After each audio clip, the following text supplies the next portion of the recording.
If you add these breakout players off your waiver wire coming into week 7, you 10 extra chances of making the fantasy football playoffs. So drop a like on this video as we get into our priority list of players who are going to be your number one option. If they're still out there for you, they have a higher roster percentage, so they might not be. Starting with Kamani Vidal. Great game last week. I am a little bit worried that he's not going to be the workhorse every single week, but 18 carries, over 100 yards, only 41% rostered. Again, I don't trust him being a workhorse, but still, you could use him as trade bait at the very least. Also, Ramondre Stevenson has been dropped. Very bad game last week, but now coming into one against the Tennessee Titans, which is a very positive matchup. You should still be rostering him, even if he doesn't look good right now. There's only 2 running backs in that backfield, and he is one of them. Kendra Miller is another one.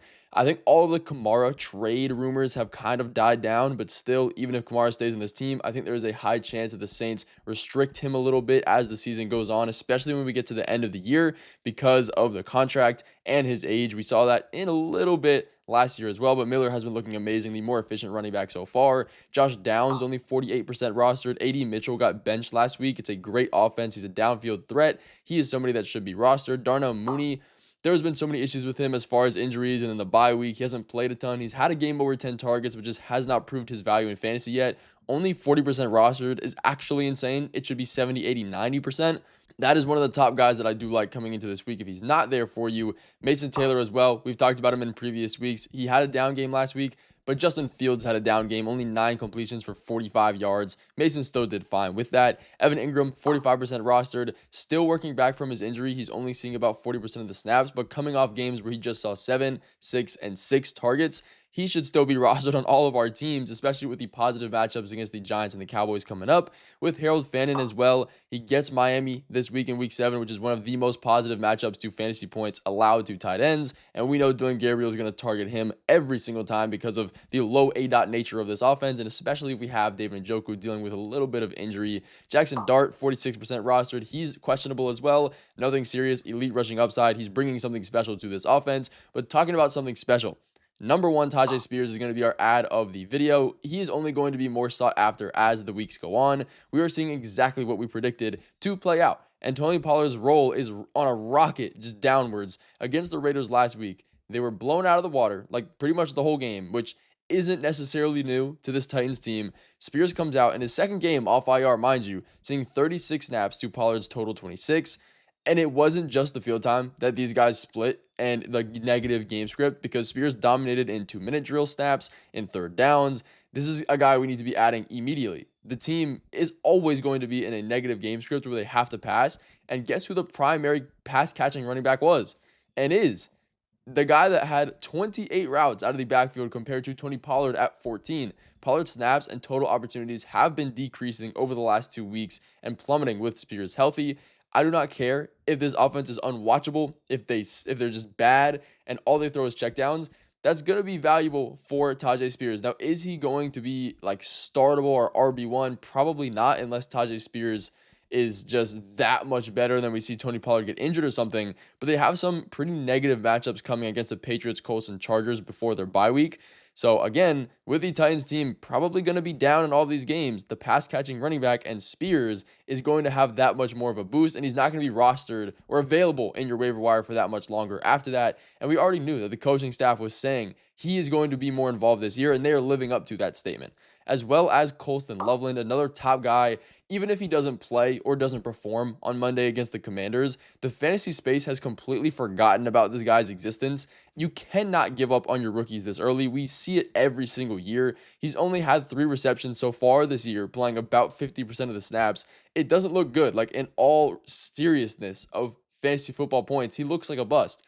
He's coming off his hip injury from week 3. He didn't play in week 4. Now he's on a bye, or I guess last week he was on a bye. Now he's questionable against the Commanders. Like, it doesn't look good, but rookie tight ends specifically do take more time because they have to learn offensive line. They have to learn wide receiver really at the same time. And we've just been spoiled by the great rookie seasons of Sam Laporta and Brock Bowers in recent seasons. So it makes us less patient with these guys. And it is a completely new offensive system. Caleb Williams is dealing with Ben Johnson, which everything, all the coaching has changed. So it's a little bit to work through, and he doesn't really have competition. I mean, in week 4, when Cole Kmet was the true tight end one with him out, playing 100% of the snaps, running all the routes, he only had 3 receptions on 9 targets. He had negative fantasy points expected per opportunity on the day. So even when Loveland is going to be healthy, it's not like he's going to be taking a ton from him. It is only a matter of time until Ben Johnson literally sits there and says, maybe we should use our top 10 pick and take advantage of him and give him more snaps, especially with the way this team is trending up and down so far this season. They have potential.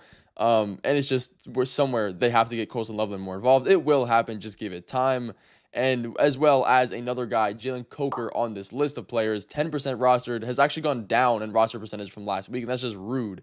Like, he's not playing. He was on IR with his quad injury. Will be good to go in week 7, if not week 8, extremely soon. This team is top 10 in passing attempts. I've talked about him so many times in previous weeks, so I won't go too deep into it. But, I mean, they lack any type of wide receiver consistency outside of Ted McMillan. When he is healthy, he is plugging straight into that slot wide receiver role, which we've seen year over year over year over year. Statistically, he gets a higher target share because of the low A-dot nature of the position. They can just run the slants, get the quick passes. And it's some pass-heavy matchups that he gets against the Jets, Bills, and Packers in their next 3. They all have good defenses, meaning that short to intermediate game will probably eat that much more. Just know in his first game back, whenever that ends up being, he's probably not going to be on a full snap care instantly. But with how these wide receivers have been playing, I would not be surprised if that's sooner rather than later.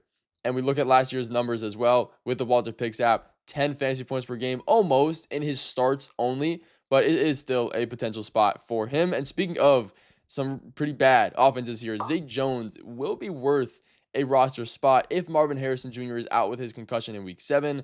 I think it's considerably likely that he's going to be out because they have their bye in week 8. So why would they push him back, especially with now how the NFL is trending towards the caution with concussions, meaning Zay Jones is going to be that wide receiver 1 in his absence. We do have him on our waiver wire to pay off here. Last week, Jones played the most wide receiver snaps at 58, with Michael Wilson at 55 in his absence through the entirety of the game, leading him to have the highest target share as well. For anybody worrying about Michael Wilson, he isn't really going to be the number 1. I mean, he had a lower snap share because of the injury that he dealt with in the middle of the game and came back. But even before that and before Marvin Harrison got injured, both of them, Jones played 7 of the 9 total snaps. So I'm really not worried about that. It led him to catch 5 of his 8 total targets for 78 yards. That was with Jacoby Brissett. I may add who looked horrible. Maybe he'll have more passing attempts, but I think Kyler Murray is going to be more sustainable for these receivers. And Murray will be back in this week, if not after the bye week as well. But it's a tougher matchup against the Packers. The ball has to go somewhere. And for anybody wanting to add Bam Knight, I will slightly put him in this video to be a little bit hesitant. We got reports very late in the week that Bam Knight was going to be the RB1, which didn't really end up being true. I mean, if you look at the fantasy points, it did, but Michael Carter played every single snap in the first drive. They mixed in Bam Knight a little bit in the second. He had 3 snaps compared to Carter's 11 after those first 2 drives. Amari DeMarcado picked up his ankle injury, and then the backfield kind of opened up where Knight played 34 snaps since then to the end of the game to Carter's 21. But everybody's role just got mixed up. Like, Carter took what was originally DeMarcado's 2-minute drill and third down snaps, and then Bam Knight moved into the red zone, which got him that goal line carry for the 1-yard touchdown.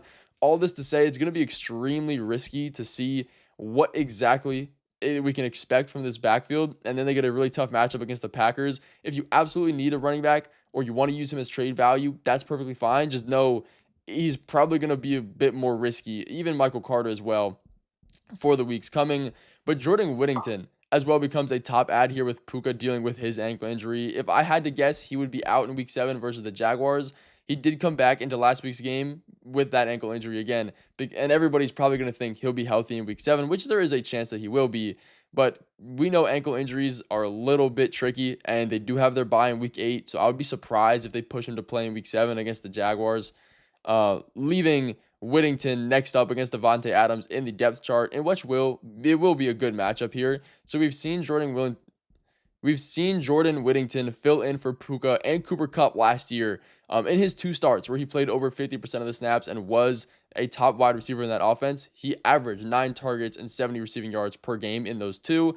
Right now, he's playing about 50 to 60% of the snaps, getting a low target share per game, but he's not a top wide receiver. Now that Puka is out, he could be, and that will skyrocket again against a team that is 5th. They are 5th in passing attempts right now. Very high ceiling for him.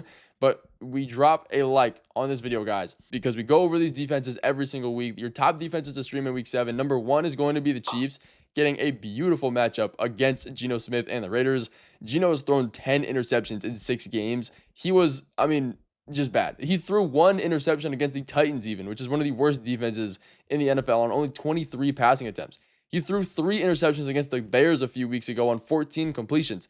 Like, he's almost a lock to throw 2 interceptions a game, especially against the Chiefs team that is a good defense, but will also have Rashid Rice back on offense and will be scoring a ton, meaning the Raiders will have to pass the ball a ton to keep up with this offense and lead to more turnovers and interceptions. If you can't get them, though, you can also go through and put a claim on the Bears getting the Saints, who haven't been as negative of a matchup as people think considering their record, but the Bears will have a decent matchup this week. Now, the Saints themselves, we know, are okay. Like, the record is not good, but the Bears defense, 11 points, -4 points against the Detroit Lions, then 12 and 11. So they are decent again, and then however they do against the Commanders this week, I guess last week against on Monday. But because of these turnovers they force, they are going to be a valid option. A bit risky, though, because of the Bears' nature. Just be aware there aren't a ton of streamable defenses this week. Chiefs are by far, in a way, my number one. But if you can't get them, the Bears and also the Browns, who get the Dolphins in another great matchup. We know how bad Tua has been throwing his interceptions and just that in general. But that is going to finish out this video. Thank you guys so much for watching. I will see you in the next videos and live streams coming soon.